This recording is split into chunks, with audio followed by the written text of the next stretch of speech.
Hey, as the days get shorter and the air turns crisp, does the thought of those sky high heating bills fill you with dread? What if you could prepare your home for colder weather and keep your family warm and cozy without those shocking utility statements? Well, stick with me today because I've got some great ideas on exactly how to make that happen on today's show. Hey there, and welcome back to your Financially Confident Christian. I'm Ralph, and this is the show that helps you answer that question: how can I become a financially confident Christian? And we're in our series, Smart Money for Back to School and Beyond. We're talking about smart ways to save money, to spend money, and really prepare for the back to school time. Now, if you missed yesterday's show, we talked about optimizing your budget by reevaluating those subscriptions and memberships. So if you missed that show, I encourage you to go check it out. You can do that always at Financially Confident Christian. I gave you some great tips on how to beat those budget drains. Now, today we're talking about another budget drain. We're going to build on that and talk about another common seasonal expense. This one my son brought to my attention as he's getting his new apartment. He said, "Dad, how do I prepare for higher fall and winter utility bills with some energy saving tips?"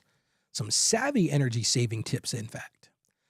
So today's question is really this. It's how can I prepare for higher fall and winter utility bills? Listen, I've been there.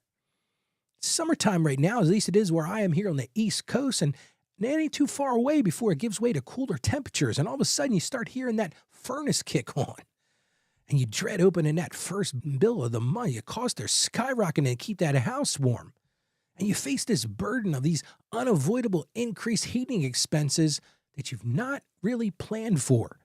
And that can lead to significant budget strain. It can lead to anxiety about staying warm. Hey, a lot of people like to stay warm and feeling helpless against those rising energy prices.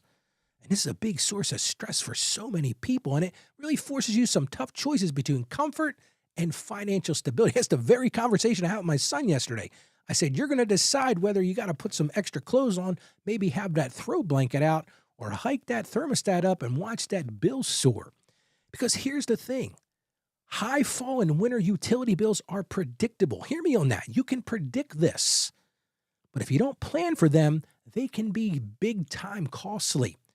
Because the principle here today is energy efficiency is wise stewardship, and it ensures that you have comfort without waste. So let's get right into the Word of God. The first biblical principle I want to talk about today is foresight and prudence, planning for things. Let's look at the book of Proverbs, chapter 22, verse 3, and it states this: "The prudent see danger and take refuge, but the simple keep going and suffer for it." Yeah, that's right. If you don't plan, if you're not prudent about it, what you're going to do is you're going to suffer for it. Let's look at the second biblical principle, and that's avoiding waste. And we actually talked about this one on the last two shows. I keep on bringing it back, but it's really fits with what we're talking about. This is John chapter 6, verse 12. Again, Jesus instructed them, "Gather the pieces that are left over, let nothing be wasted."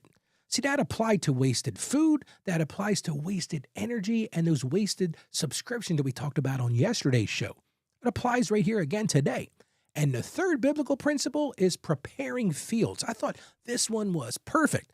This is Proverbs chapter 24, verse 27, because this is all about preparing ahead. It says, "Put your outdoor work in order and get your fields ready. After that, build your house." Now, I'm talking about your house is already built, but this is an act of diligent stewardship to help you save money, reduce waste, and free up resources for other goals so that you can truly honor God through careful management and financial peace. So you're not be saying, "Okay, Ralph, what can we do? How do we keep those fall bills down?"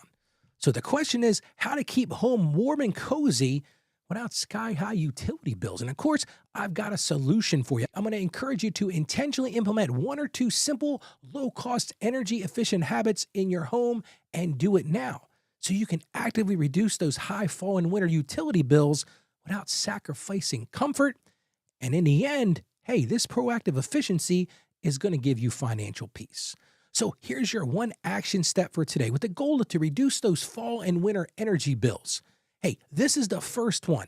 As I was preparing for the show today, this was the number one thing as I searched, and that is check and seal those drafts in your house.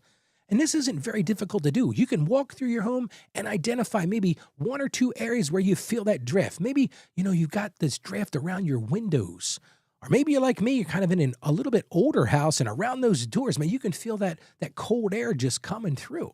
Here's one a lot of people don't think about, and I actually hadn't thought about it either. And that's around electrical outlets. Sometimes those don't have the insulation around those. So here's the simple solution. Seal them with inexpensive weather stripping or cost. This is a low-cost, do-it-yourself project. So that's the first thing. Check for those seals and check for those drafts. Second thing, that's what I had a conversation about with my son. Adjust your thermostat, hey, even if it's just slightly. Because if you have air conditioning, you can adjust the thermostat slightly and you can save a lot of money. And now for the fall and winter heating, you can lower that thermostat 1 or 3 degrees Fahrenheit when you're home. It doesn't make any sense to keep it there when you're not home. And you can even set it lower when you're sleeping or maybe when you're away. Hey, put some blankets on. Burn that furnace down. Don't keep on burning through that energy because listen, even a few degrees can save you significantly. I don't know how many people don't realize that. So I said to my son, I said, hey, when you move into that apartment, check that thermostat and see what you can really tolerate. And then listen, when you're not there, turn it down. That way you're not paying a lot of money to keep that place. Now, of course, I said turn it down in the wintertime, turn it up a little bit in the summertime. Third thing I'm going to recommend you do. This is something my wife always takes care of. She puts it right on the calendar.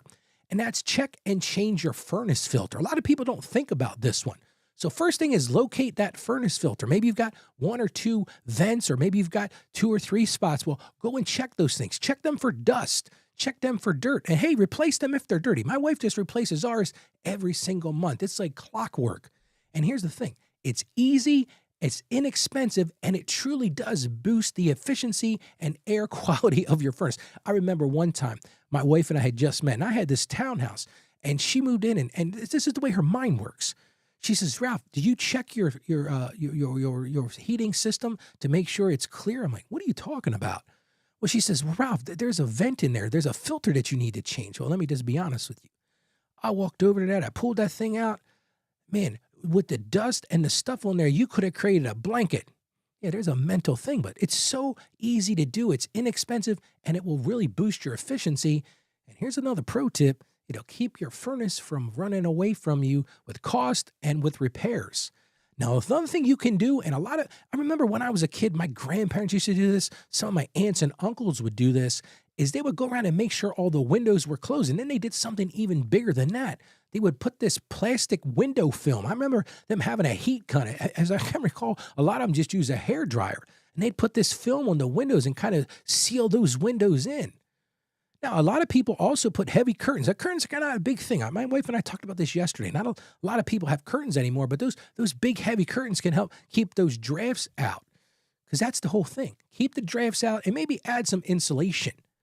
Because this is really going to help you fight that struggle and stress of those high fall, winter utility bills. It's going to help you gain control over your major household expenses, save you money, reduce waste, and free up resources you can do with other things, and aligns your comfort with wise stewardship, bringing you peace of mind, and hey, saving you money along the way. How about we pray together today? Father God, we just thank you for the warmth of our homes and the resources of the energy you provide. And Lord, we confess that often we use energy carelessly or feel helpless against those rising bills, Lord. And we just ask that you grant us wisdom and diligence in managing our energy consumption.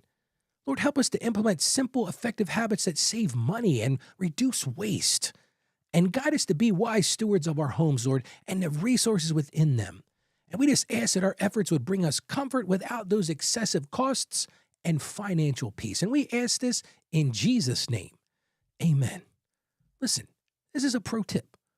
Proactive energy efficiency is a powerful way to keep your home cozy. Yes, you can keep it cozy and also keep your budget happy this fall and winter. So take some steps I outlined today. Just implement 1 or 2 of those energy-saving habits because you are moving towards true freedom and listen, true comfort. And if this episode resonated with you, I'm going to ask you to share it with someone who might need to hear it. You can find resources for the show at financiallyconfidentchristian.com. So send a text, send an email, just said, hey, you thinking about energy efficiency for your home? Hey, Ralph's got some great tips. Now, tomorrow we're going to continue to get organized for the fall season. We're going to be talking about another crucial thing, and it's how to get organized for year-end tax planning. Yes, believe it or not, It's only a few months off. I'm going to talk about some simple steps that you can take now to reduce that year-end stress later. So you don't want to miss it, so make sure you join me. Now let's all go out there today and be financially confident Christians. You can do this. I have confidence in you. Have confidence in yourself. Stay financially savvy. God bless you, and you have a great day today.